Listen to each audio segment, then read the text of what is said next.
রামনেওয়াজ, মনপুরা, তমরুদ্দি কিংবা হাতিয়ার দুর্গম দ্বীপের মানুষের চলাচলের একমাত্র মাধ্যম সি ট্রাক। লঞ্চ না থাকায় উত্তাল সাগর পাড়ি দিতে এই জলযানে চেপেই বেশিরভাগ যাত্রী নোয়াখালীর চেয়ারম্যান ঘাট হয়ে ঢাকায় পৌঁছান। পুরো এলাকার প্রায় ৯ লাখ মানুষের জন্য একটি মাত্র সি ট্রাক, সেটিও জরাজীর্ণ, আর তাতেই গাদাগাদি করে উত্তাল সাগর পাড়ি।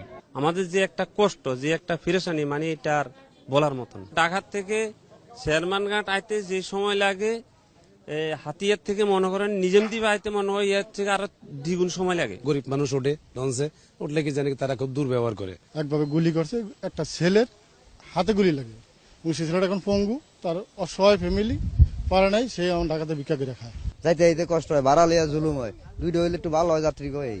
এই রুটে একটি কোম্পানি লঞ্চ চালানোর অনুমতি পেলেও কেন তা বন্ধ রাখা হয়েছে তার কোনোই সদুত্তর নেই কর্তৃপক্ষের কাছে।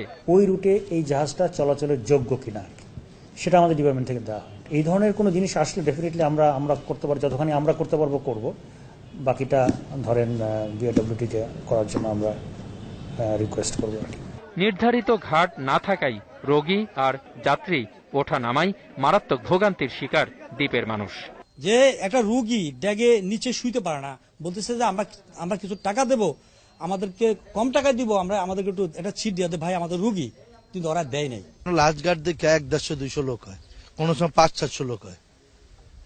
এই যে যদি আপনার দুইটা লঞ্চ হয় তাহলে যাত্রী আরো বাড়বে, এই ঘাটটার উন্নতি হবে।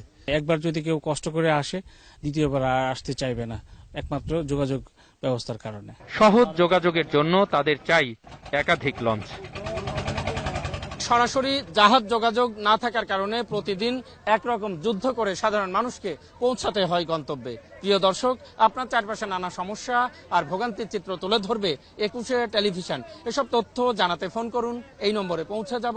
আমি অখিল পোদ্দার, আর 21 টেলিভিশনের ক্যামেরা আপনাদের দুর্ভোগ দুর্দশায় সবসময় পাশে আছে। 21 টেলিভিশন।